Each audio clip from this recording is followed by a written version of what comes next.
Hello மக்களே, இன்றைக்கி motivation tips தான் பார்க்க போகிறோம். வாழ்க்கை நமக்கு நிறைய பாடங்களை கற்றுக் கொடுக்கும்.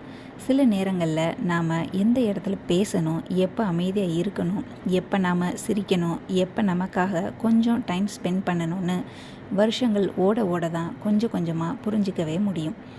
நாம் எப்போவுமே ஏதோ பிரச்சனைகளோட வாழ்ந்துட்டு இருக்க மாதிரியே ஒரு தாட் இருந்துக்கிட்டே இருக்கும். நாம் சின்னதாக தப்பு பண்ணால் கூட அதை மற்றவங்க சீரியஸ் ஆக்கி சின்ன விஷயத்த பெரிய விஷயமாக நினச்சிக்கிட்டு நம்மளை ரொம்ப ஸ்ட்ரெஸ் ஆக்கி விட்டுருவாங்க சிலர். அந்த மாதிரி என்ன நடந்தாலும் கூலாகவும் ஈஸியாகவும் ஹேண்டில் பண்ண கற்றுக்கோங்க. இதுதானே நடந்துச்சு, என்ன ஆனாலும் பார்த்துக்கலாம் அப்படின்னு உங்கள் மேலே நம்பிக்கை வைங்க. பிரச்சனை யார் மேலே இருந்தாலும் மற்றவங்கள ப்ளேம் பண்ணாமல் கொஞ்ச நேரம் அமைதியாக உட்காந்து பொறுமையாக யோசிங்க.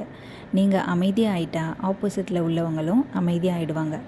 அப்படி நீங்கள் அமைதியாக யோசிக்கும்போது நடந்த பிரச்சனையை பற்றி யோசிக்காமல் உங்களுக்கு பிடிச்ச விஷயங்கள், சந்தோஷமான விஷயங்கள் பற்றி யோசித்து உங்களை நீங்கள் ரிலாக்ஸ் பண்ணிக்கோங்க.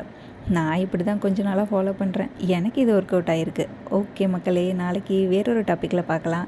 எல்லோரும் சந்தோஷமாக இருப்போம், நல்லாவே இருப்போம். பாய்.